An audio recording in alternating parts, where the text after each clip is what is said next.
చంద్రబాబుతో భేటీ అయ్యారట పురంధరేశ్వరి. ఏం మాట్లాడిందో తెలిస్తే షాక్ అయితారు. నారా చంద్రబాబు నాయుడుతో పురంధరేశ్వరి భేటీ అయ్యారట. తెలుగుదేశం పార్టీలోకి మరి ఎలాగైనా సరే రావాలని ఆమె గట్టిగానే కోరుకుంటోంది. ఎందుకంటే తెలుగుదేశం పార్టీకి సంబంధించిన విషయంలో ఎవరు అవునన్నా కాదన్నా జూనియర్ ఎన్టీఆర్ రావాలని, ఎన్టీఆర్ వస్తే తెలుగుదేశం పార్టీకి చాలా మంచి భవిష్యత్తు ఉంటుందని చెప్తున్నారు.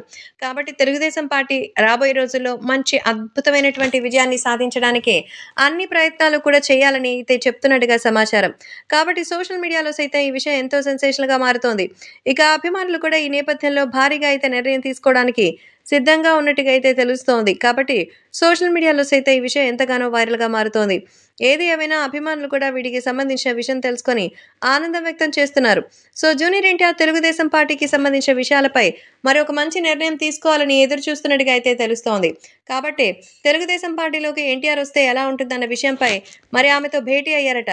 కాబట్టి ఈ రాబోయే రోజుల్లో అభిమానులు సైతం మరి ఏది ఏమైనా ఎన్టీఆర్ తెలుగుదేశం పార్టీలోకి వస్తే అది మంచి ఓట్లు వస్తాయని పురంధరేశ్వరి చంద్రబాబుతో భేటీ అయ్యారట. చంద్రబాబుకి సంబంధించి పురంధరేశ్వరి అప్పట్లో విభేదాలొచ్చినా గత కొంతకాలంగా మరి చంద్రబాబు అరెస్ట్ అయినప్పటి నుంచి తెలుగుదేశం పార్టీకి అన్ని సపోర్ట్ చేస్తోంది. అసలు బీజేపీ తెలుగుదేశంతో ఓకే చెప్పిందంటే అది పురంధరేశ్వరి వల్లే అన్న టాక్ కూడా ఉంది. ఇప్పుడు తాజాగా వీళ్ళిద్దరూ భేటీ అవ్వడంతో ఎందుకోసమా అని అందరూ కూడా ఆలోచన చేస్తున్నారు. సో కుటుంబ సభ్యులందరినీ కలుపుకొని రాజకీయం చేయాలని సలహా ఇవ్వడానికే వచ్చారట పురంధరేశ్వరి.